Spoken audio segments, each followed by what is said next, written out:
Never stew pork for too long, otherwise you will end up like Steve, seeing everyone as a pig in disguise. These pigs! I gotta restrain this one.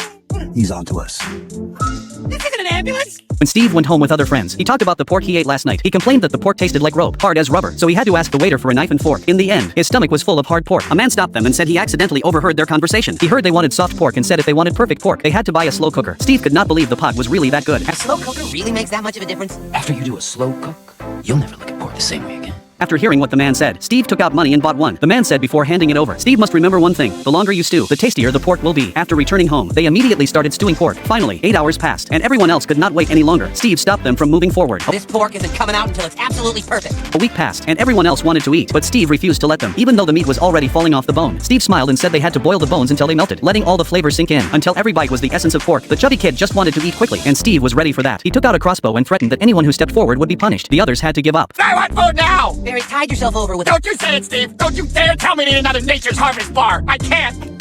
My boobs! Finally, Steve cooked the perfect pork, but he was already white-haired, and all his good friends had passed away, so in the end, he could only enjoy the perfect pork alone. It was just a dream, but it made Steve realize he could not go on like this. He planned to share the pork with his friends right away. That night, his friends dressed up for the feast. Steve apologized to his friends, saying he had been obsessed with the slow cooker, but his efforts would not be wasted. They would enjoy the pork together. Steve thought it was strange. It tasted a bit metallic. The chubby kid felt the meat was still moving and wondered if it had maggots. Yet it leaves something behind.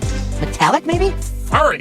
Almost moving! With perhaps maggoty undertones? Medical staff were curious, who told them the pork that had been left for 12 days was still edible. The medical staff planned to tie Steve up. Steve realized the staff were also pigs in disguise, and it was not an ambulance but a ham truck. Steve kept saying everyone here was a pig and he was surrounded by pigs. Pigs.